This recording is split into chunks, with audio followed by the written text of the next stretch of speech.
आदाब नाजरीन, उर्दू खबरों में आप सभी का खैर मकदम नजर डालते हैं इस वक्त की खास खबरों पर। वजीर आजम नरेंद्र मोदी ने रामलीला मैदान में अवामी रैली से खिताब करते हुए हिज़्ब इख्तिलाफ को तनकीद का निशाना बनाया। उन्होंने कहा कि जिंदगी से जब गैर यकीनी का एहसास निकल जाता है, एक बड़ी फिक्र दूर हो जाती है, तो उसका असर क्या होता है ये मैं आज आप सभी के चेहरों पर देख रहा हूँ।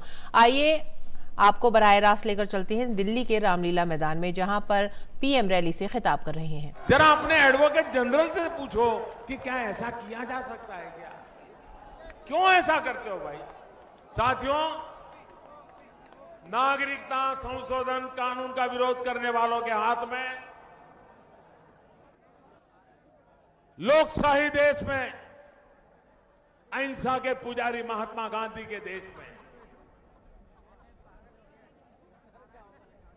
विरोध के नाम पर जब ऐसे लोगों के हाथ में ईंट पत्थर और लाठियां देखता हूं तो मुझे भी और 130 करोड़ देशवासियों को भी तकलीफ होती है। होती है कि नहीं होती है? होती है कि नहीं होती है? कोई हिंसा से सहमत है क्या? आगजनी से सहमत है क्या? निर्दोषों की पिटाई से सहमत है क्या? लेकिन भाइयों बहनों, मेरी सोच अलग है। उनके हाथ में जब हिंसा के साधन देखता हूं, हिंसा का व्यवहार देखता हूं तो तकलीफ होती है।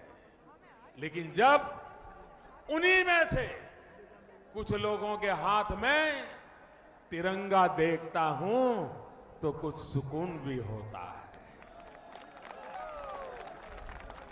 मुझे पूरा विश्वास है कि एक बार जब हाथ में तिरंगा आ जाता है तो वो फिर कभी हिंसा का, अलगाव का, बांटने का, राजनीति का समर्थन कभी नहीं कर सकता है। मुझे पूरा विश्वास है कि हाथ में थमा यह तिरंगा इन लोगों को हिंसा फैलाने वालों के खिलाफ, हथियार उठाने वालों के खिलाफ, आतंकवादी हमले करने वालों के खिलाफ भी आवाज उठाने के लिए प्रेरित करेगा।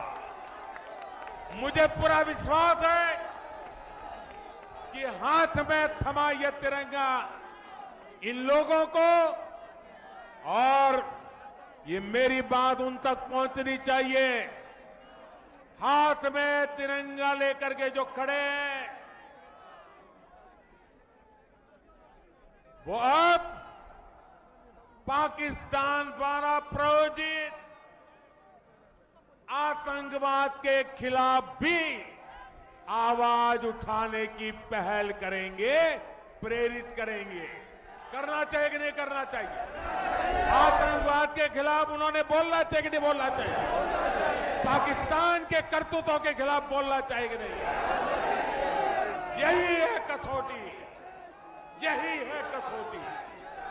तिरंगा उठाना हमारा अधिकार है, लेकिन हाथों में आया तिरंगा जिम्मेदारियां भी लेकर के आता है।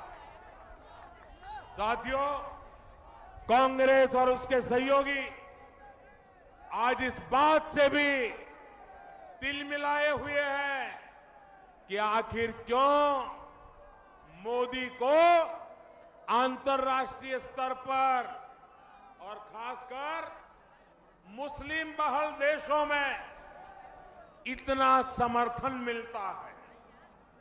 क्यों वो देश मोदी को इतना पसंद करते हैं? साथियों, 2014 में सरकार बनने के बाद मैंने खुद पाकिस्तान के प्रधानमंत्री को शपथ समारोह में न्योता दिया था।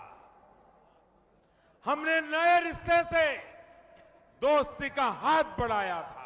नाजरीन, अभी अभी आप दिल्ली के रामलीला मैदान से वजीर आजम नरेंद्र मोदी का आवाम से खिताब देख रहे थे बराह रास्त।